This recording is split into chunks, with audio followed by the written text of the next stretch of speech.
की please KCR गाరు live please. दाल भी हम लोग कनाडा से इंपोर्ट करते हैं, जो कि बड़ी आसानी से यहाँ किया जा सकता है, उत्पादन हो सकती है, लेकिन उस पर भी सरकारों का नजर नहीं है उस समय से लेकर आज तक। मैं किसी एक पार्टी को या किसी एक व्यक्ति को आलोचना करना मेरा इंटरेस्ट नहीं है, लेकिन आज जो सिचुएशन हमारे सामने खड़ी है, मैं appeal to all the intellectuals of this country and all the youth of this country that we need a qualitative change. We have the experience of the globe. Wherever leaders went out of box और कड़ी मेहनत करके कुछ करने का प्रयास किया है, जैसे कि ईस्ट एशियन टाइगर्स है, जैसे कि जापान है, एसेस से रेज होकर सेकंड लार्जेस्ट इकोनॉमी बन गया है। और सबसे बड़ी एग्जाम्पल हमारे लिए तो जिससे हमारा जियोग्राफिकल कनेक्ट है, चीन है। Till 1980 the GDP of China was lesser than India, and now where is China, where is India today? China has proved, उनके कड़ी मेहनत से, सही नीतियों से चाइना हैज प्रूव्ड आज के दिन में कुछ ऐसा स्थिति ला दिया उन्होंने, without China there is no world. यहां तक कि हमारे पतंगों के मांझा, दीपावली के पटाखे, दीपावली के दिए भी चाइना से आने लगे हैं, होली के रंग भी। ऐसी स्थिति है। जो चीज भारत में बन सकता है उसको भी आज भारत इंपोर्ट करने लगा है। कुछ धनवान लोग घर बना रहे तो कह रहे कि भाई कहां गए, चाइना गए, क्यों गए? फर्नीचर लाने गए, सोफा सेट के लिए भी हम चाइना भाग रहे हैं हमारे भारतवासी। तो ये साफ इंडिकेट करता है कि देश से need for a greater change in style of functioning of India. और कई अन्य चीज है, we need to make some structural changes, संविधान को लेकर के भी, जुडिशरी को लेकर के भी, इकोनॉमिक रिफॉर्म्स भी होना चाहिए, कॉन्स्टिट्यूशनल रिफॉर्म्स होना चाहिए, इलेक्टोरल रिफॉर्म्स भी होना चाहिए, एडमिनिस्ट्रेटिव गवर्नेंस का भी सिस्टम बदलना चाहिए। We should get out of this routine. Until unless we should get out of the box and get out of this routine, this country will not be able to flourish. Elections do come and go. Parties may win, parties may lose. तो चलता ही रहता है। लेकिन unless there are some structural changes, India will never be able to catch up with the world. कुछ ऐसी चीजें हैं, बड़ा ही दुखदायी है। खास तौर पर दो चीज, पानी और बिजली, इसके लिए पूरी भारत तरसता है। मैंने कई किताबें पढ़ी है, कई बुद्धिजीवियों से, कई शास्त्रियों से मैंने बात किया है, कहीं से सही समाधान नहीं निकलता। We have the water availability more than the requirement of the country. The rainfall of India is about 1,40,000 TMC. 50% of the water gets evaporated, and rest 50%, that's about 70,000 TMC. हमारे नदियों में बहता है शुद्ध पानी, जिसके आज तक भारत ने उठाया है सिर्फ 20-21 हजार का। जो प्रोजेक्ट्स बने हैं, जैसा कि इंदिरा सागर, नागार्जुन सागर, हीराकुड, ऐसे प्रोजेक्ट्स में सिल्टेशन भी आ गया है, उसमें 1/4 या 1/3 भर भी गए हैं। The real use of water is about 18,500-19,000 TMC. बाकी पूरे पानी समंदर में बह जाता है। 75 साल का यह स्टोरी है। देश के 15 प्रधानमंत्री बने, कई लोग, 100 लोग मुख्यमंत्री बने, नीतियां नहीं बदल पा रहे। There is an urgent need to review the water policy of India. That totally needs to be changed. New approach, new system, where we should exploit the river water for the sufficient supply of drinking water and also to the farming. ये दोनों भी चीज बहुत सख्त जरूरत है, लेकिन इस पर कोई ध्यान नहीं है। नेहरू जी के समय में जो प्लानिंग चला, उस समय में कुछ मात्रा में हुआ है। अब उसके बाद में द कंट्री हैज ड्रिफ्टेड। आज तक कोई किसी ने भी इसके बारे में ध्यान या जिस तरह से देना चाहिए उस तरह से नहीं दे पाए। और बिजली का भी वही हाल है। बिजली हमारे देश में, ये बहुत कम लोग जानते हैं, हकीकत है, आंकड़े मेरे नहीं है, केंद्र सरकार के हैं। कोल मंत्रालय के है। अब तक जो डिटेक्टेड है, ऑलरेडी जो डिटेक्ट करके पाया गया है, the coal reserves in the land of India are about 361 billion tons, जो कि थर्मल पावर, जो फर्म पावर होता है, पावर तो 5-6 किस्म का है, लेकिन फर्म पावर सिर्फ 1-2 ही होते हैं। One is atomic power, another one is thermal power, hydel power, solar power, all these are there but they are not firm. These are only 2 firm powers. लेकिन एटॉमिक पावर को लेकर हमारे देश में भी, पूरे विश्व में भी कुछ विवाद है। चेरनोबिल के विस्फोटन जो रशिया में हुआ है, उसके बाद में काफी विवाद है। But thermal power has the global acceptance. इसमें सुपर क्रिटिकल आ गए हैं अभी, जो लेस पोल्यूटेड है, वो चीज पूरी दुनिया में चलता है। और जो कोयला हमारे पास उपलब्ध है पूरे देश में, विस्तार भंडार 361 बिलियन टन, इसको सही संतुलित करके हाइडल, सोलर और थर्मल पावर को संतुलित करके यूज करे।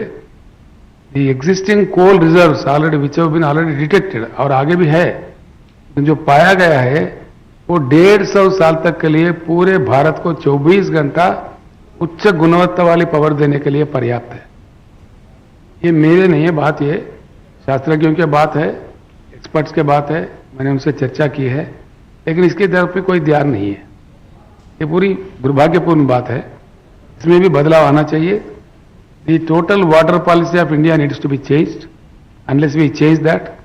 अब देखिए, मैं इसलिए कह रहा हूं, I am telling this with responsibility. Why water wars in India?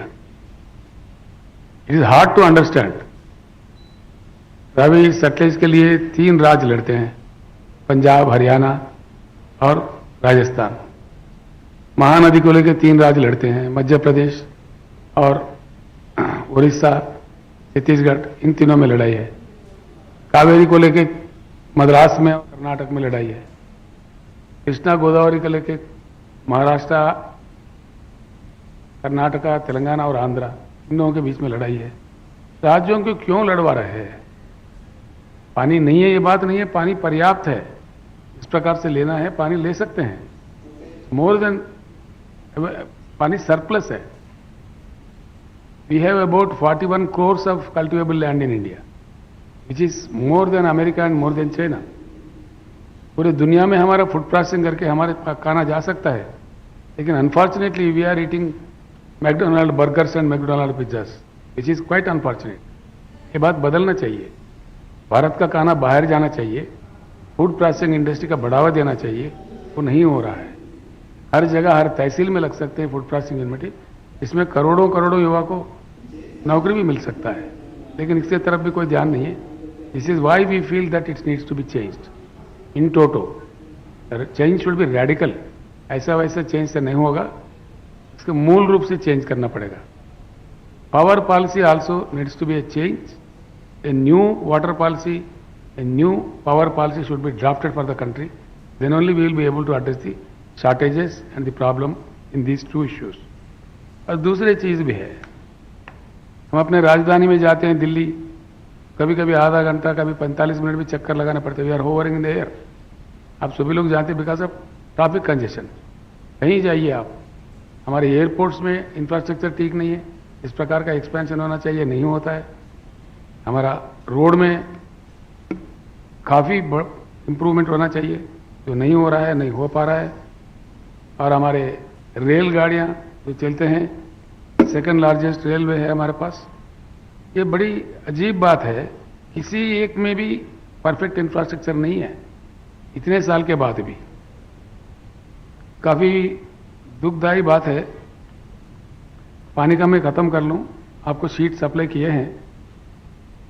There are about 13 countries का ये शीट है, इसमें साफ डिटेल्स है।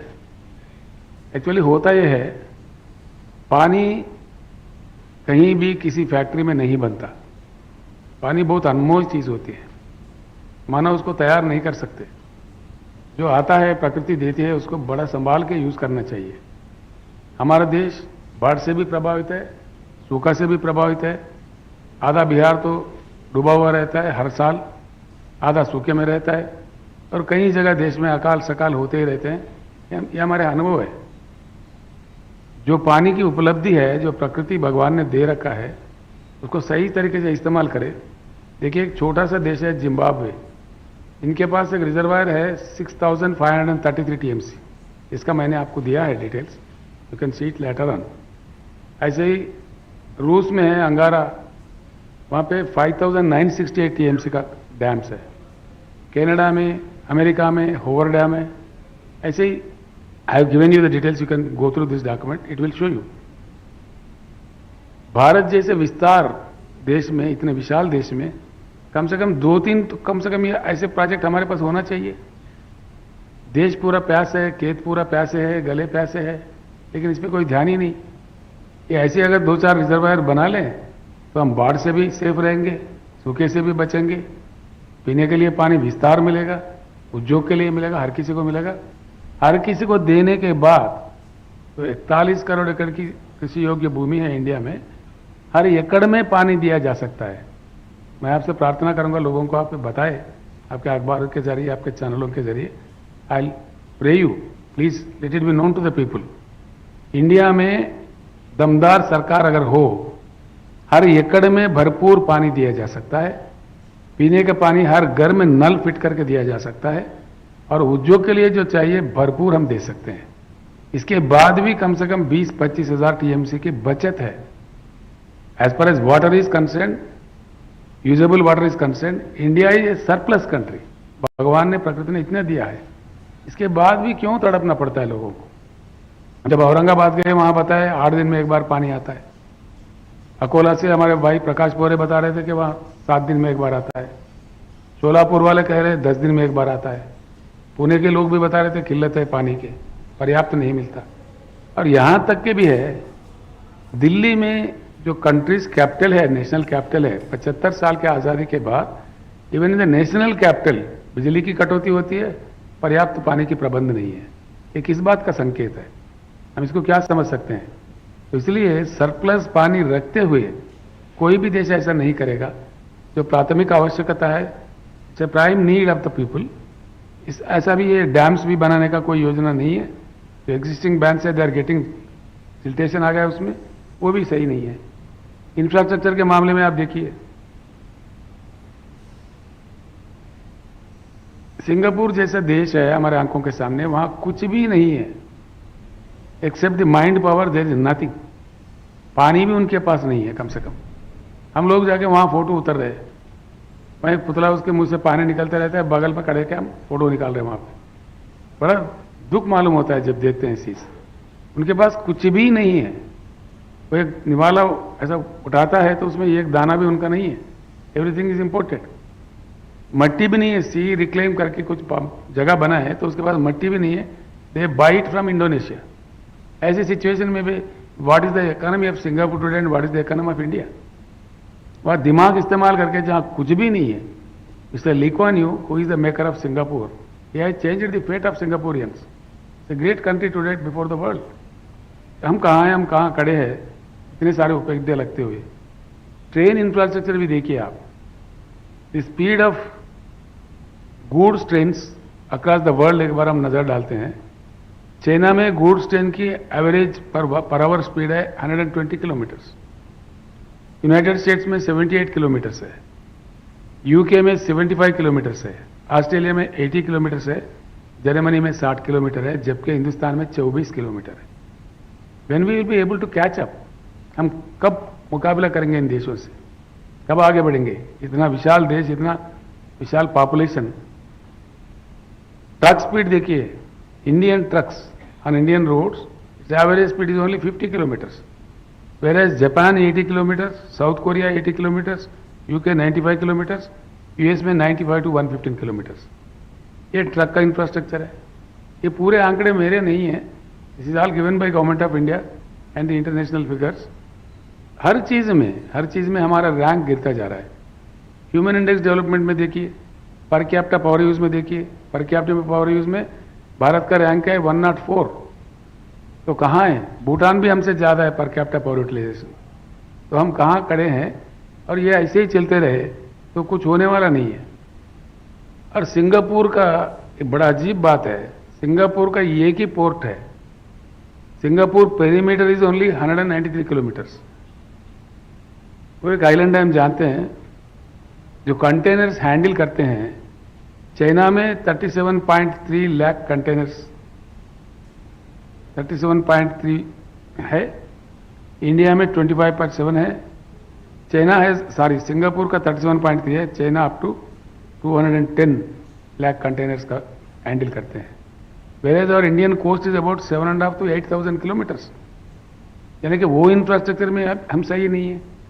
इतना विस्तार हमारा तट इलाके है, तटवर्ती कई राज्य है पूरे भारत में, वो भी सही नहीं है.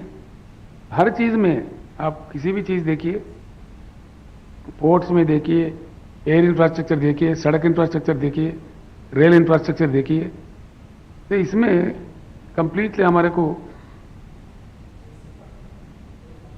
ये तो कोल इंडिया का है. You look at everything, we are going down.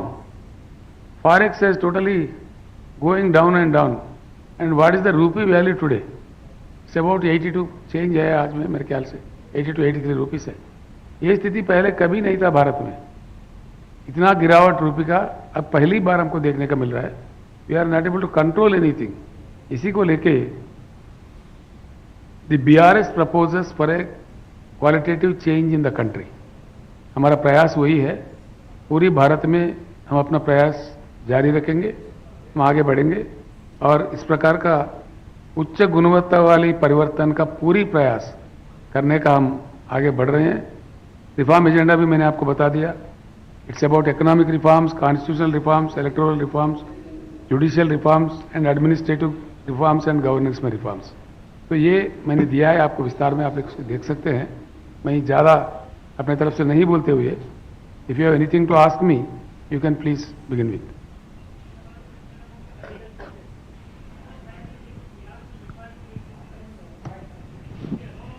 You can use, please, mic, you know.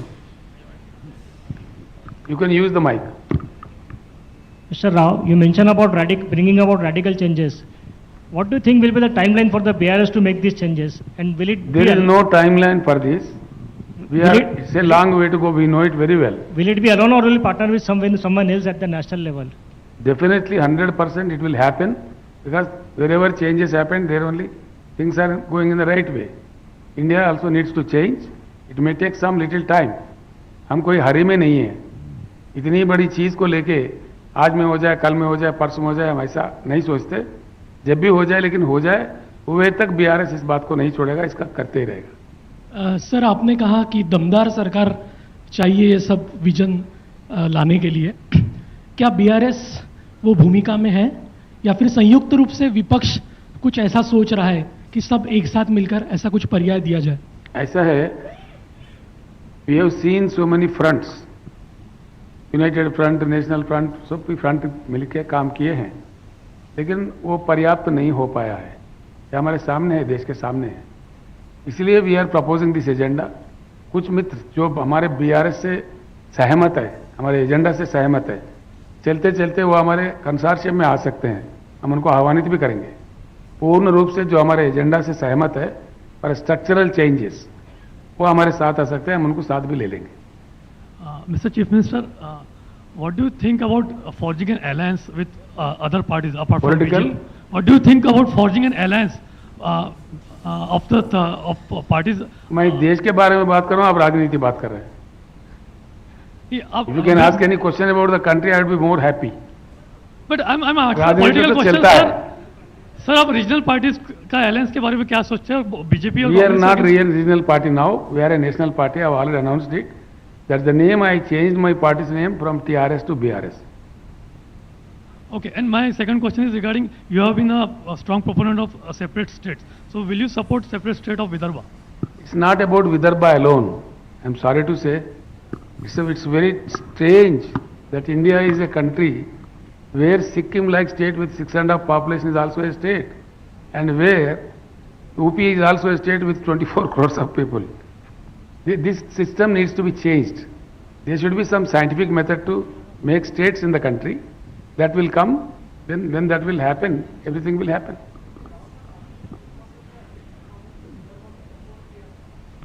बिल्कुल किया था, उसमें शेक क्यों कर रहे हैं आप? तेलंगाना बनने के बाद में आपने भैया बिल्कुल विदर्भ किया का था, नाम नहीं लिया। मैंने यहाँ पे सभा भी संबोधित की थी।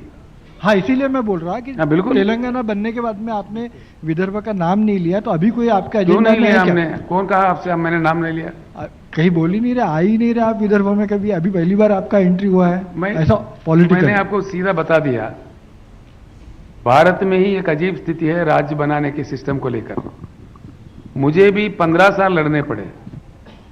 When I was on to fast on to death, almost मैं मरते मरते फिर जीवित हुआ। मैं अनशन पे बैठ के मेरे मरते मरते समय में अनाउंसमेंट आया पार्लियामेंट से। यानी कि देश साइंटिफिक नेचर, इसलिए मैं कहता हूं उच्च गुणवत्ता वाली परिवर्तन की जरूरत है। कहीं कोई राज बनाना है तो इतना मुश्किल, इतना मशक्कत क्यों ऊपर करती पड़ती है देश देश देश। राज बनाना है तो बना लो। हमने तेलंगाना बनाया जैसा, तो we have converted the 10 districts of Telangana into 33 districts, whereby we are achieving wonderful results there. ये होना चाहिए आमतौर पर कई जगह। सर एक सवाल ऐसा है, आप कह रहे हैं कि महाराष्ट्र के 288 सीट्स जो है वहां पे उम्मीदवार होंगे, जितना भी वोट शेयर आपको मिलेगा लोकसभा में, विधानसभा में, तो उसका फायदा कह रहे हैं ऐसे पॉलिटिकल एक्सपर्ट्स कि बीजेपी को होगा। देश में आम आदमी पार्टी के बारे में भी यही कहा जाता है कि जो वोट शेयर, आप भी देश की बात कर रहे हैं, बाकी पार्टी भी देश की बात कर रहे हैं, पर इस सारी चीजों का फायदा गुजरात में भी देखा है बीजेपी को होता है। इससे आप सहमत आपने हैं? फिर भी राजनीति शुरू कर दी है। नहीं सर, ये सवाल है, आप इसमें सवाल राजनीति का है। सर आप राजनीति करने तो आए ना। कौन? आप yes, politics is a vehicle to achieve this targets. पर सर आप जब नीतियां आप- बनते हैं, पार्लियामेंट से नीतियां बनते हैं, विधानसभाओं से, तो पॉलिटिक्स में रहना जरूरी है। गारू एक लास्ट मेरा सवाल ये है, ये ब्लूप्रिंट है किसका? ये मैं ब्लूप्रिंट आपका प्रश्न का मैं जवाब देता हूं। किसका फायदा होता है, किसका नुकसान होता है, इससे हमको मतलब नहीं है। इस देश में आजकल एक फैशन बन गया, कोई भी एक पार्टी खोल के आ गया तो किसी का बी टीम कहो, किसी का सी टीम कहो, किसी का ए टीम कहो, ऐसा एक तमाशा बन रहा है। इसका कोई मतलब ही नहीं है। ऐसा कहने वाले कहते रहेंगे, लेकिन हमारा जो काम है देश के जनता के लिए होगा, देश के जनता के फायदा के लिए होगा। गारू ये ब्लूप्रिंट है जो आपने दिया है, दिस इज अ ब्लूप्रिंट, क्योंकि महाराष्ट्र में इसके पहले राज ठाकरे ब्लूप्रिंट लेके आए थे, उसका ये ब्लूप्रिंट है। क्या ब्लूप्रिंट? मुझे ये आपने जो दिया है document, this is the blueprint for Maharashtra development. Not Maharashtra, it's for the whole India, but it's a blueprint for whole country. Entire country needs a change. It's not a single state which can not do anything. Sir ये sir दक्षिण भारत में केरल, कर्नाटका, आंध्र, तमिलनाडु में BRS क्या स्थिति में है और महाराष्ट्र ही क्यों चुना गया है? ऐसा है, महाराष्ट्र में ये दुखदायी बात है एक्चुअल में। ये चीज मैं साफ बताना चाहूंगा। हमारा नारा भी है अब की बार किसान सरकार। हमने इसलिए दिया, largest suicides in the country are taking place in Maharashtra. सबसे ज्यादा आत्महत्या है, और खास तौर पर जो तेलंगाना के बॉर्डर से लगे हुए यवतमाल जिले में बहुत ज्यादा आत्महत्या हो रही है। और इसके देखते हुए हमने समझा महाराष्ट्र से शुरू करो, इसीलिए हमने महाराष्ट्र से शुरू किया। सर एक क्वेश्चन और एक है कि भागीरथ भालके के लिए एक प्राइवेट विमान भेजा गया था, ऐसी क्या नौबत आ गई थी कि प्राइवेट विमान भेजना पड़ा? प्राइवेट विमान नहीं हो, हमारा अपना पार्टी का विमान है। हाँ, तो पार्टी का ही विमान क्यों भेजना पड़ा? पार्टी में लोग आ रहे तो क्या करें, भेजेंगे, उसमें क्या है? तो इसके लिए प्राइवेट विमान भेजा जाता कौन सा है? बड़ा बात है? सर ये पार्टी के लोग प्राइवेट विमान में घूमना नहीं चाहिए? आज भी मैं प्राइवेट विमान से ही आया हूं। इसमें कौन सी नई बात है भाई? सर अमेरिका में तो कदम कदम पे प्राइवेट विमान है भैया, किसानों के पास भी विमान है। वही स्थिति भारत में हम लाना चाहते हैं। सर ये कई लोग हैं। सर अभी आपने ये विमान की बात की, थोड़ी देर पहले आपने सड़कें और ट्रकों की स्पीड अलग अलग देशों की है गिनाई, तो पिछले कई सालों में सड़कें तो देश की बन रही है, तो क्या मतलब आप क्या कहना चाहते हैं कि इससे भी बढ़िया और इंफ्रास्ट्रक्चर हो सकता है, और वो कितना टाइम लेगा, मतलब क्या कहना चाहेंगे आप? भैया क्या बन रहे क्या नहीं बन रहे आप भी जानते हैं, हम भी जानते हैं। हमने जो बताया वो हकीकत है ना। ये आंकड़े मेरे नहीं है भैया, केंद्र सरकार के हैं, उन्होंने खुद बताया है। तो इससे भी बढ़िया इंफ्रास्ट्रक्चर हो सकता है? 100% हो सकता है, क्यों नहीं हो सकता है? सर ये बताएं सर।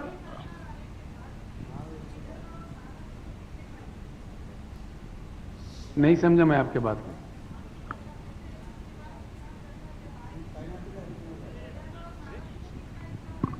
100% हो जाएगा मैम, बिकॉज हमारे पास महाराष्ट्र से ज़्यादा किसान आत्महत्या कर रहे थे, अब वो ऑलमोस्ट थम गए, ऑलमोस्ट, कहीं एक आधा होता होगा लेकिन ऑलमोस्ट थम गए। नंबर 2, हमारे किसान आज कड़े हो गए हैं। हमारे जो पॉलिसीज है, एक्सेलेंट पॉलिसीज है, किसानों में जितना दुख था वो सारा मिट गया है। अभी हमारे किसान बहुत खुशहाल है, अच्छा है। मैं एक बात आपको ज़रूर समझाना चाहूँगा, आधा से ज़्यादा हमारे किसान खेती छोड़ के पलायन थे, खास मुंबई में काम करते थे, कई जगह काम करते थे, पूरे भारत में पेट भरने के लिए काम करते थे। आज हमारे लोग पूरे वापस आ गए और तेलंगाना राज्य में करीब 14 राज्यों के लोग आके हमारे पास अपने पेट भर रहे हैं। यही स्थिति महाराष्ट्र में भी, विदर्भ में भी आ जाएगी अगर बीआरएस सरकार यहाँ बने। सेम तेलंगाना जैसा स्थिति यहाँ भी आ जाएगी। सर ये बताएं कि यूनिफॉर्म सिविल कोड के लिए कहा जा रहा है कि नागरिकों की राय ली जाए, धर्म गुरुओं की राय ली जाए, तो आपका क्या कहना है यूनिफॉर्म सिविल कोड के लिए? इनकी राय, लोगों की राय की बात की जा रही है और धर्म गुरुओं की राय लेने की बातचीत की जा रही है। ये धर्मगुरु कहाँ से लाके रख दिए भाई राजनीति में? धर्मगुरु तो को मठ चलाना चाहिए, पूजा पाठ करना चाहिए, याग करना चाहिए, वो इसमें घुसपैठ करके बड़ा हंगामा कर रहे हैं देश में। Sir, I am Neeraj from Power of One magazine, this side. So I want just ask you a question. You would be the Prime Minister candidate of opposition. So in this situation, opposition क्यों भाई, opposition क्यों बोलते हो आप? नहीं, in this situation, क्योंकि बाहर जितने विपक्ष के लोग हैं उनके लिए आप एक अच्छे कैंडिडेट हो सकते हैं। क्या आपको नहीं लगता कि यहाँ इस तरीके से महाराष्ट्र में जब आप आएंगे तो एक सेक्युलरिज्म के जो दूसरी ताकतें हैं वो कमजोर होंगी, सेक्युलरिज्म की लड़ाई कमजोर होगी, क्योंकि वोट का जो डिस्ट्रीब्यूशन होगा वो यदि थोड़ा सा भी आपके फेवर में होता है तो definitely it will be affect to the others. एक सिंपल बात है, किसको इफेक्ट होता है किसको नहीं होता इससे हमारा कोई मतलब नहीं है। जनता के फायदे में काम हो वो काम हम करते हैं। सर आपने कहा है कि अब की बार किसान की सरकार, यस, जब चुनाव आएंगे तो किसानों की क्या भागीदारी रहेगी? क्या उनको मौका दिया जाएगा? बिल्कुल दिया जाएगा। हम तो कह रहे हैं हल चलाना बंद करो और रास्ता निकालो पार्लियामेंट में जाने का, विधानसभा में जाने का। हम सीधे ही कह रहे हैं। राव सर मेरा एक सवाल है। आपका मैंने पूरा भाषण भट्ट सभागृह में देखा, आपने एक भी बार विदर्भ की बात नहीं की और आपने जस्ट अभी कहा कि विदर्भ को हम तेलंगाना जैसा बनाएंगे। अगर आपकी सरकार भारत में आती है तो आपने खुद ने इतना बड़ा संघर्ष किया है कि सेपरेट जो राज्य रहते हैं उन्हीं का विकास होता है, तो आप अलग विदर्भ आप नहीं देना चाहते, क्योंकि आपने कहा कि हम तेलंगाना जैसा बनाएंगे विदर्भ को, यानी आपने सेपरेट विदर्भ का मुद्दा छोड़ दिया है क्या? हमने नहीं छोड़ा या नहीं पकड़ा, हम कभी पकड़ लिया कभी छोड़ लिया, हम तो सीधे ही कह रहे हैं, इसमें कोई ये बात नहीं है। सीधी बात यह है, भारत में कई जगह नए राज्यों की मांग है। मैं एक बात कहता हूं आपको, इस सिंपल बात है, इसमें कोई कठिनाई नहीं है। बिहार को लेके एक, उसका नाम क्या है, मिथिलांचल राज्य का मांग है। मेरा नारा लेके, मेरा मांग लेके, मेरा दिल्ली पहुंचने से पहले 10 साल से वो लोग बैठे हुए हैं जंतर मंतर में। मेरा बात हो गया, तेलंगाना बन गया, वो आज भी बैठे हैं ऐसे ही। तेलंगाना बन के we are celebrating 10th year of formation of Telangana, still they are sitting there. Why the things should be like this? Bharat में राज्य बनाने के मांग होंगे, वो एक बात है, और राज्य बनाने की जो बात है वो केंद्र सरकार को खुद में सोचना चाहिए। देखिए, हमारे पास एंड बंगाल में 2 जगह जिले की संख्या नहीं बढ़ाई, जबकि पूरे भारत ने बढ़ाया। हमारे पास जो थे वही थे। अब तेलंगाना बनने के बाद मैंने तेलंगाना का विभाजन करके 33 जिला कर दिया। हमको देखते हुए आंध्र में भी 25 जिला कर दिया वो लोग। And the things are going so smooth, you know. बहुत बड़े बड़े जिलों की जगह एक जिले में अब 3 कलेक्टर आ गए, 1 कलेक्टर के बजाय। काफ़ी काम हम कर पाते हैं, काफ़ी काम कर रहे हैं, हमको रिजल्ट पाया। मैं एक एग्जाम्पल आपको देता हूँ। हमारे राज्य को किसानों के बढ़ोतरी के लिए हमने क्या किया, एवरी 5000 एकर्स को एक क्लस्टर बना दिया। एक अच्छा अनुभव है, इसलिए मैं कह रहा हूँ आपसे। थोड़ा सा समय लगेगा, लेकिन पूरे ऐसे राज्य में, तेलंगाना राज्य में 2601 क्लस्टर बने। हम और हमारे चीफ सेक्रेटरी पूरे कलेक्टर्स कॉन्फ्रेंस बुला के उनको समझा दिए, भैया बहुत अहम चीज़ है, यहाँ किसानों की पूरी चर्चा होगी, अच्छा होगी। ये 6 महीने के अंदर बनाना है, और बिल्कुल 6 महीने के अंदर हम बना पाए। अगर पुराने जिले रहते, डिस्ट्रिक्ट के एक ही कलेक्टर रहते, कभी भी संभव नहीं होता था। आज ऐसा हो रहा है। अमेरिका हमसे बुद्धिमान देश है डेफिनेटली। वो देखो 33-34 करोड़ का उनका पॉपुलेशन है, 50 राज्य बना लिया उन्होंने। हमारे पास क्या जाता है, और एक 10-15 राज्य बने तो क्या जाने का है, इसमें क्या फर्क पड़ता है? इसको इतना कठिन क्यों बना के रखा है पूरे देश में? राज्य बनाने के लिए देश की रवैया भी बदलना चाहिए। जब वो बात आएगी उसमें ऑटोमेटिक विदर्भ भी बनेगा, कौन रोक सकता है उसको? सर, मोदी सरकार जो यूनिफॉर्म सिविल कोड ला रही है उसमें आपका और आपकी पार्टी का क्या स्टैंड है? देखिए, यूनिफॉर्म सिविल कोड का जो देश कहता है मोदी सरकार लाता है तो तब देखते हैं, अभी क्या बात करते हैं। Sir, I am Amit Wankhede from Happening Today here. Here, sir, in front of you. You gave the example of Singapore. In Singapore, there were many structural and administrative changes. There was also opposition from media also. What type of constitutional, administrative and structural changes are you suggesting for development of India? मेरा एक बात है, मेरा आपसे सीधा निवेदन है। कहीं ऐसे कुछ कॉन्क्लेव चल रहा था मीडिया का, इसमें मैं था, मैंने कहा चाइना का जैसा आपसे कहा उनके सामने रखा, तो बोलने लगे चाइना का स्थिति कुछ अलग है, आगे कानून कुछ अलग है, वहाँ चुनाव ने, मतलब ऐसे बातें करें। जब चाइना से हमारा सिस्टम अच्छा हो तो हमको चाइना से आगे रहना चाहिए ना, बिल्कुल होना चाहिए ना। यानी कि ज्ञान किसी के पास नहीं होता है, ज्ञान का कोई ठेकेदार नहीं होता है। अच्छी ज्ञान जहाँ से भी प्राप्त होता है पूरी दुनिया में, वहाँ से लेना चाहिए, उससे थोड़ा रिफॉर्म करके अपने देश के मुताबिक बना लेकर उसको इम्प्लीमेंट करना चाहिए। इसमें क्या दिक्कत है?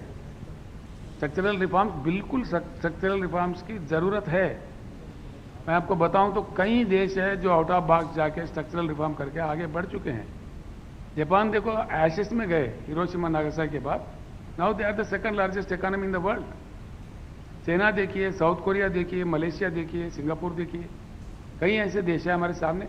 हमारे देखते देखते कम से कम 15-16 कंट्री काफ़ी अच्छी उनकी तरक्की हुई है। वैसा हम क्यों नहीं करना चाहिए हिंदुस्तान में? हमको खुद में ज्ञान नहीं है तो वहाँ से सीख सकते हैं हम लोग। अच्छी बात कहीं से भी मिलता है दुनिया में, वहाँ से लेना चाहिए। केसीआर गारू, ये तेलंगाना का फुटप्रिंट भारत सरकार इम्प्लीमेंट करता है, अक्सर इस टाइप का एक बात एडवर्टाइजमेंट में होती है, तो क्या आपकी और मोदी साहब की लेट नाइट मीटिंग्स होती है ये पॉलिसी को लेकर? क्या है मुझे समझ में नहीं है। तेलंगाना का जो फुटप्रिंट पॉलिसीज है उसका footprint government of India follow करता है, इस प्रकार की बात हमेशा एडवर्टाइजमेंट में होती है। तो आपकी मोदी जी के साथ में कोई मीटिंग्स होती है ताकि आइडियाज एक्सचेंज हो जाएं? मोदी जी मेरे अच्छे मित्र है। कई बार हम अपने ख्यालात बदलते हैं, नीति आयोग मीटिंग में, कहीं इधर उधर में, बिल्कुल हम मिलते जुलते हैं। और कुछ मीटिंग्स भी होते हैं, best practices in the states. Kerala में कोई चीज़ बेस्ट हुआ तो दूसरा सीखे, तेलंगाना में कुछ अच्छा हुआ तो दूसरा सीखे, ऐसे एक्सचेंज होते रहते हैं, इसमें कोई नई बात नहीं है। Mr. Rao, since your party is targeting Nagpur, is your party going to fight this municipal corporation elections as well? We are going to fight each and every election in Maharashtra now. Okay, and how many? नहीं सुनिए मेरी पूरा बात सुनिए। हम जीते ना जीते इससे कोई बात नहीं है, कुछ लोग जीतेंगे कुछ लोग हारेंगे, कोई बात नहीं है। हम अपना बेस बना के चलेंगे। हमारा लक्ष्य बहुत बड़ा है भारत परिवर्तन का, तो हम अपनी जगह बनाते बनाते आगे बढ़ेंगे और पूर्ण लक्ष्य पाने तक हमारा कोशिश जारी रहेगा। In Vidarbha, how many seats you are targeting? Assembly seats? All seats. Why not all seats? Sir, बताओ कहाँ किसान नहीं है? किसान तो छोड़िए, किसान के साथ पूंजीपति भी आना चाहिए। उनकी थाली में खाना कहाँ से जाता है? किसान ही देता है। Hello sir. सर मेरे 2 क्वेश्चंस थे आपसे। आपने सर किसानों की बात की, तो सर मेरा पहला क्वेश्चन था कि एमएसपी के रिगार्डिंग। सर एक किसानी है सर, जैसे आप कोई भी अगर मार्केट से प्रोडक्ट लीजिए, सब एमआरपी पे बिकता है, और किसान का प्रोडक्ट आप एमएसपी पे के लिए बात करते हैं, और वो भी मेजोरिटी ऑफ इसको नहीं मिलता है जो। और आपने सर दूसरा क्वेश्चन ये था कि आपने यूएस की बात की। सर यूएस में मेजोरिटी ऑफ लैंड होल्डिंग जो है वो बड़े जो हम प्राइवेट कंपनीज बोल सकते हैं उनके पास है, और उनको और वहाँ पे जो छोटी लैंड ओनर्स है उनको वहाँ इंसेंटिव देना पड़ता है। तो आपको इस स्ट्रक्चर को करेक्ट करने के लिए आप क्या आपके आइडियाज है सर एमएसपी के? और आपका सेकंड क्वेश्चन का मैं पहले बोलता हूँ, पूरे ही दुनिया में मैंने इसके काफ़ी विस्तार में स्टडी किया है, ये मेरा अपना नॉलेज नहीं है, तो हकीकत है। पूरे दुनिया में बगैर सरकार के सपोर्ट के एग्रीकल्चर खड़ा होता ही नहीं। हर जगह सबसे ज़्यादा सब्सिडी एग्रीकल्चर को देने वाला देश है अमेरिका, मैं जानता हूँ, और अन्य देश भी। एक भारत ही ऐसे देश है जो एग्रीकल्चर को सब्सिडी नहीं देती है, लेती ज़्यादा है एग्रीकल्चर से। देने के नाम पे कुछ मात्रा में देती है, लेकिन लेता ज़्यादा है। This is very unfortunate. That is why our farmers are forced to commit suicide. That is the biggest problem. Sir मेरा एक सवाल है सर, इधर जी। मेरा एक सवाल है,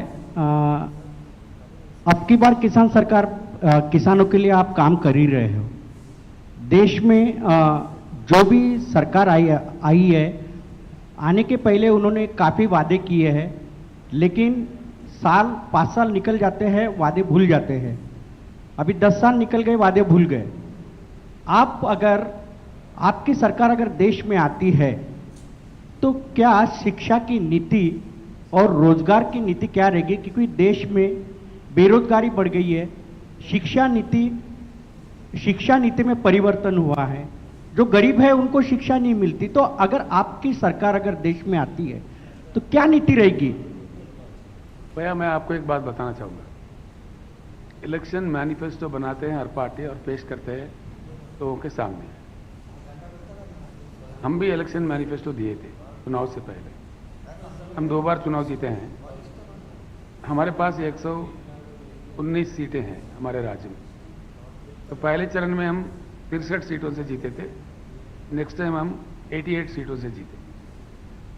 हमने जो कहा हमारे मैनिफेस्टो में, उससे 100 गुना बढ़ के हम काम किया है। जैसा कि किसान बंधु जो स्कीम है, एकड़ में 10,000 रुपये देते, हमने मैनिफेस्टो में नहीं रखा, लेकिन हालात के अनुभव मिलते मिलते चलते चलते हमने बीच में कर दिया। जैसा कि हमारे दलित वर्ग के भाई है, आज देखिए कितने अत्याचार आज भी होते हैं। पेपर में पढ़ के बड़ा दुख होता है, किसी दलित ने शादी किया और घोड़े पे जा रहा है तो उसको खींच के मार रहे, मरवा भी दे रहे इसी जगह। तो एक रोज नहीं गुजरता इसमें दलित पे कोई अत्याचार नहीं है। हमने ये सोचा है 100% हमारे पास ये चीज़ बदलनी चाहिए, हर हालत में इसको रोकना चाहिए, ये अत्याचार बंद होना चाहिए।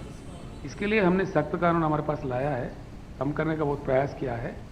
और दलितों का उद्धार, मैं पूरा बिलीव करता हूं, उनका इकोनॉमी बढ़ाने से ही ये शोषण पीड़न उनका चले जाएगा। इसलिए हम इतना एक क्रांतिकारी प्रोग्राम लाए हैं हमारे राज्य में, जो हमने इलेक्शन में कभी कहा ही नहीं है, हमारे मैनिफेस्टो में भी नहीं है। हम एक दलित बंधु स्कीम लाए हैं। जितने भी दलित फैमिलीज है, फेज्ड मैनर में हम उनको 10 लाख रुपए देते हैं हर दलित फैमिली को, सैचुरेशन मोड में। अभी हमने 50,000 फैमिली को दिया है। उसका बहुत ही अच्छा अनुभव है, बहुत संतुष्ट हूँ मैं। कई लोग आके देख रहे पूरे भारत से भी, कई दलित नेता भी आके देखे, कई मुख्यमंत्री भी आके देख रहे, मंत्री भी आके देख रहे। वो उनके कोई पाबंदी नहीं है, उनका कोई बैंक लिंकेज नहीं है। इतनी अच्छी स्कीम है। वो जो आता है उनको हुनर, जो उनके पास जो हुनर है वो काम करे, ये काम करो वो काम करो, ऐसा कोई नहीं है। उससे अच्छा हो रहा है। आज अभी चालू है हमारे पास, इस साल हमने 17,000 करोड़ रखा है बजट में, 1,30,000 दलितों का भी दे रहे हैं। ये ऐसे काम देश में शुरू होना चाहिए। 75 साल से अगर ये काम शुरू होता तो कभी का हमारा दलित वर्ग का उद्धार हो जाता। नहीं हो रहा है, most unfortunate. In the countries economy is grown, automatically all this things can be done. It's not doable, it's a doable thing. दूसरा, शिक्षा के बारे में आपने पूछा। शिक्षा बिल्कुल, जितना अच्छा शिक्षा मिले वही बहुत बड़ा प्रॉपर्टी होगा उनके लिए। तो दुनिया से लड़के अपना जिंदगी जिएगा। हमारे पास हमने आवासीय विद्या का बहुत इंपॉर्टेंस दिया। पूरे देश में कहीं नहीं, हम चैंपियन है उस चीज को लेके। 1001 स्कूल हमने आवासीय विद्यालय छोड़ चुके हैं। उसमें 5.5 लाख 5,69,000 बच्चे पढ़ते हैं, लड़कियां और लड़के भी। इनके ऊपर हम एक साल में 1,25,000 रुपये एक विद्यार्थी पे खर्च करते हैं। बहुत ही अच्छे परिणाम उसके मिल रहे हैं। नीट में, हर एग्जाम में हमारे बच्चे बहुत सीट ला रहे हैं। तो ऐसे शिक्षा पूरे देश भर में आना चाहिए, हम ये चाहते हैं। शिक्षा का नीति भी पूरा बदलना चाहिए। जैसे जर्मनी में मिलता है, यूएस में मिलता है, कई अन्य देशों में मिलता है। शिक्षा फ्री में मिलना चाहिए। सरकारी स्कूलों का अहमियत बढ़ा देनी चाहिए। सरकार स्कूल छोड़ के हमारे बच्चे आज प्राइवेट स्कूल में भाग रहे हैं। सरकारी स्कूल क्वालिटेटिव बनाना चाहिए उनको, जो हम लगे हुए हैं, बना रहे हैं। सर महंगाई को लेकर कोई भी सरकार बात नहीं करती, तो आप क्या आपकी सरकार में इस एजेंडों को लेकर महंगाई कम करेंगे? बिल्कुल आपका बात सच है, होना चाहिए, उसका प्रयास होना चाहिए। इन्फ्लेशन कट गया तो महंगाई ऑटोमेटिक कम हो जाएगी, इन्फ्लेशन बढ़ गया तो महंगाई भी बढ़ेगी। सेंट्रल एजेंसीज के दुरुपयोग को लेकर काफ़ी चर्चा हो रही है इन दिनों। तमिलनाडु में एक 2 दिन पहले एक कार्रवाई हुई, आपके राज्य में भी आईटी के कुछ रेट्स आपके एमएलएस पर भी हुई है, सर्चेस हुए। इस पे कैसा देखते हैं आप? बिल्कुल गलत बात है, जो हो रहा है अच्छा नहीं है, लोकतंत्र में सही नहीं है। दूसरा एक बात नहीं भूलना चाहिए किसी को भी, वो चाहे मोदी जी भी हो कोई भी हो, डेमोक्रेसी के पिलर्स आर द पार्टीज। ये प्रजातंत्र के लोकतंत्र के स्तंभ है पार्टी। पार्टियां बचे रहे तभी लोकतंत्र बचे रहेगा, तब हमको मौका मिलेगा, जनता हमको मौका दे सकती है। मोदी जी भी काहे से प्रधानमंत्री बने? चांस था लोकतंत्र में वोट के जरिए, तो तभी जाके उनको चांस मिला। दूसरे लोगों को भी जीने देना चाहिए। इतना पीछे पड़ के उनको हरास करके करना ठीक बात नहीं है। It's not good at all.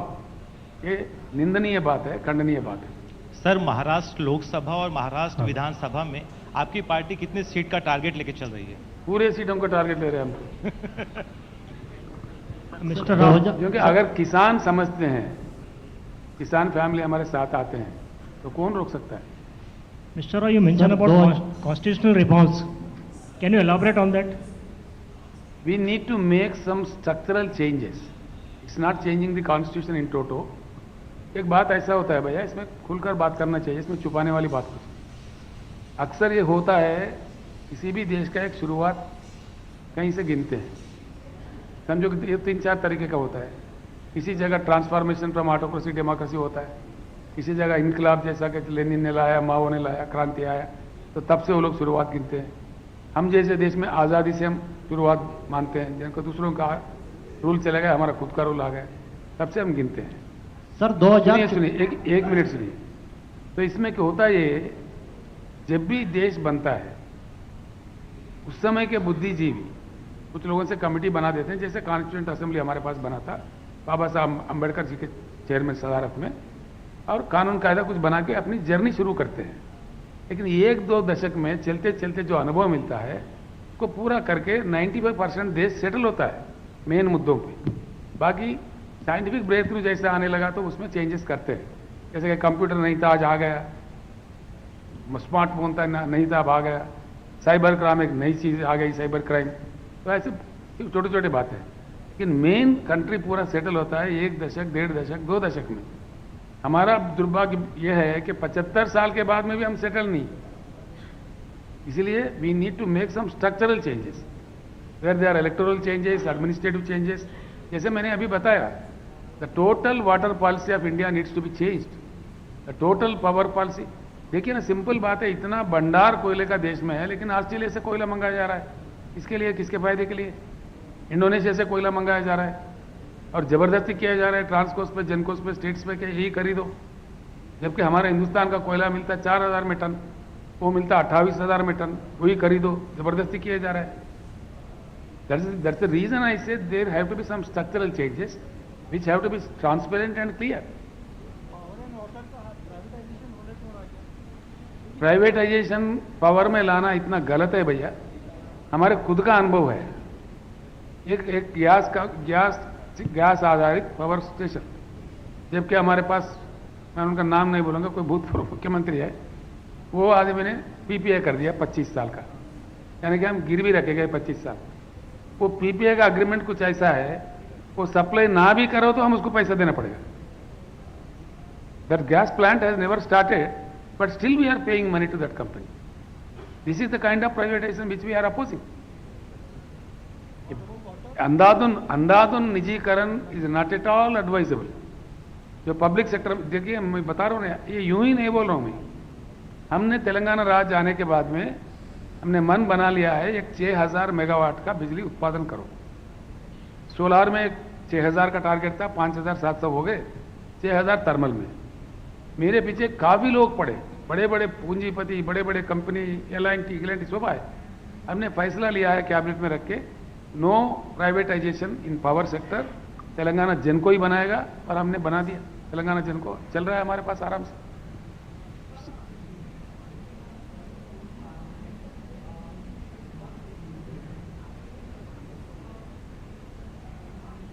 आपका क्या राय है? आपको क्या आपका राय बताइए।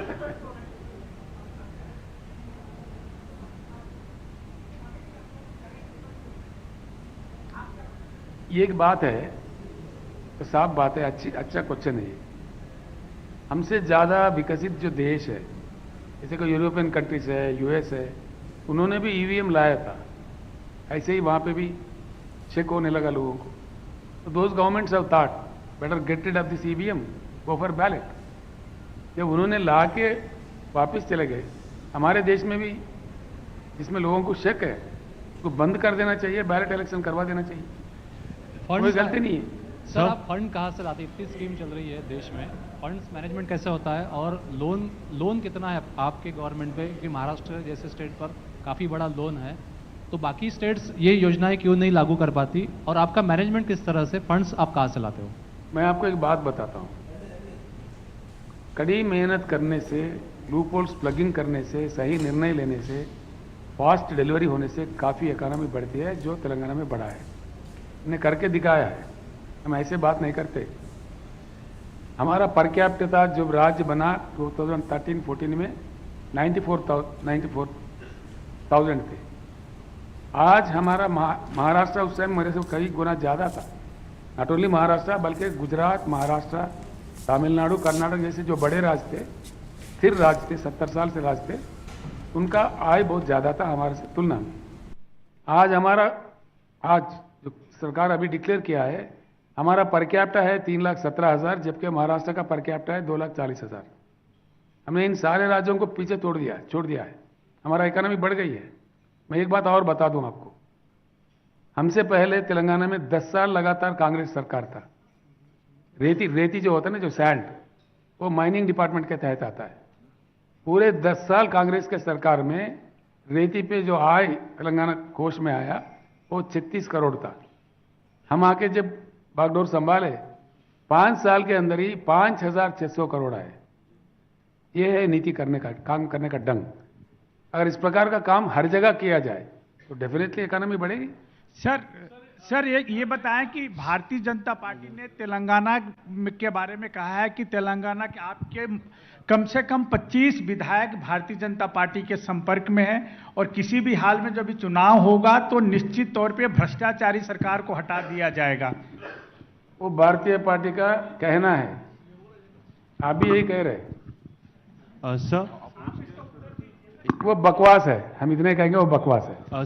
सर एक सवाल था मेरा। सर किसान हित की बात करते हैं आप, बॉर्डर एरिया जो तेलंगाना और महाराष्ट्र का शेयर होता है, यवतमाल जैसे जिले में किसान आत्महत्या सबसे ज्यादा है। आपके स्टेट में किसानों के लिए काफी योजना है, तो महाराष्ट्र सरकार को आप कुछ सुझाव देना चाहेंगे कि जिससे महाराष्ट्र में भी किसान आत्महत्या कम हो? मैं नांदेड़ में जब सभा संबोधित किया, यहाँ के अभी के उप मुख्यमंत्री, भूतपूर्व मुख्यमंत्री जी है फडणवीस जी, उन्होंने एक वक्तव्य दिया था, मैंने अखबारों में पढ़ा, केसीआर जी आप तेलंगाना में संभालो, आपको महाराष्ट्र में क्या काम है। मैंने सिर्फ इतना कहा, आप महाराष्ट्र में आत्महत्या रोको, तेलंगाना मॉडल ला दो, मैं यहाँ से निकल के मध्य प्रदेश जाऊँगा। तो मैंने सुझाव दिया है ऑलरेडी, वो कहाँ तक इम्प्लीमेंट करते हैं देखते हैं। सर महाराष्ट्र में अगर अलायंस की अगर बात पड़ी तो क्या महाविकास आघाड़ी के साथ आप जाएंगे? और दूसरा, पिछले कुछ महीनों में जो महाराष्ट्र की राजनीति में जो उठापटक हुई है उस पर आपकी क्या राय है? ऐसा नहीं होना चाहिए था जो हुआ है, वो एक बात है।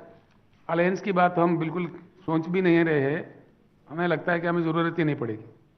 सर आपसे एक क्वेश्चन था सर, आप स्ट्रक्चरल चेंजेस की बात कर रहे हैं, पर हम सब देख रहे हैं कि सर चाहे पार्लियामेंट हो या असेंबली हो, सर जो डिस्कशन का टाइम होता था, सर जैसे मैंने पढ़ा है कि अर्ली 60s वगैरह में 100 दिन से भी ज़्यादा पार्लियामेंट रहती थी, पर अभी वो कुछ दिनों पे आ गई है। सर कंट्री का बजट बिना डिस्कशन के पास हो जा रहा है, असेंबलीज में भी दिन कम होते जा रहे हैं, तो सर क्या इसमें भी चेंज आना चाहिए?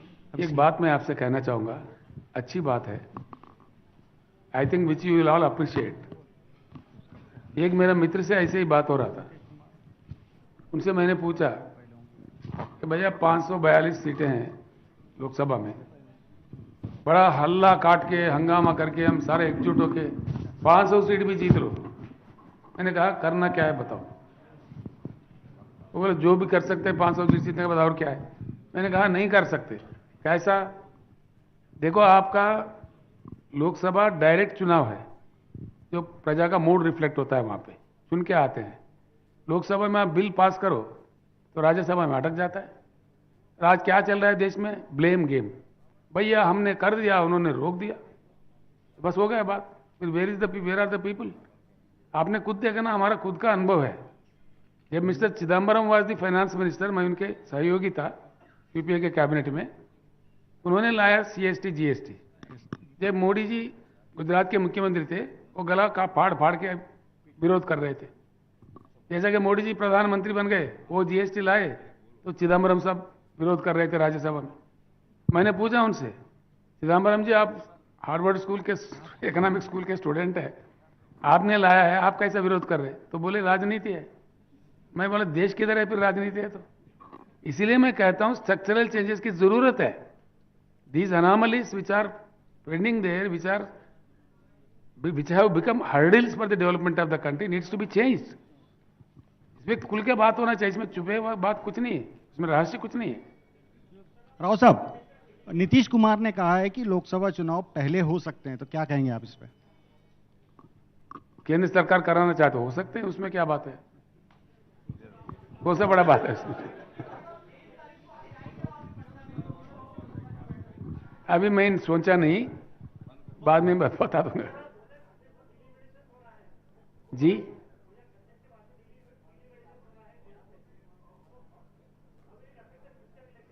वो जब होगा तब देखेंगे ना, अभी उसका बारे में क्यों चर्चा करें। Thank you so much.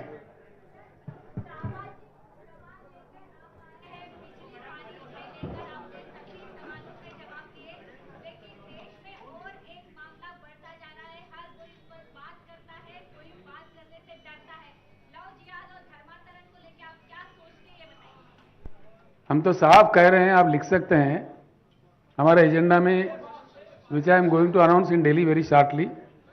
आज यहीं कह देते हैं, जिस किसी भी देश में महिलाओं का भूमिका बढ़ाया है, वहां काफी प्रगति देखने को मिलता है। We require to invite the involvement of women into the all walks of the life. मैं जब यूपीए सरकार में था, उस समय भी ये बात चली, तो मैंने उस समय सुझाव दिया था, हो नहीं पाया, लेकिन हमारे एजेंडा में अब डाल रहे हैं। जैसे BRS सरकार आ जाए, हमारे देश का महिलाओं को मैं ये साफ बताना चाहता हूं, 1 साल के अंदर पार्लियामेंट के दोनों सभाओं के और पूरे विधानसभाओं के देश में 33% सीटें बढ़ाई जाएंगी, जो रिक्वायरमेंट है। ये सीटें कब बनी थी? देश का जनाभा जब 33 करोड़ थे, आज हम 140 करोड़ हो गए, तो इसके लिए सीट बढ़ाने की बहुत सख्त जरूरत है। जो भी 33% नए सीट बनेंगे वो पूरे महिला के लिए रिजर्व किए जाएंगे। ये महिला अधिकार के लिए बहुत अच्छा, महिला साक्षरता के लिए काम होगा, ये करना चाहिए। Thank you.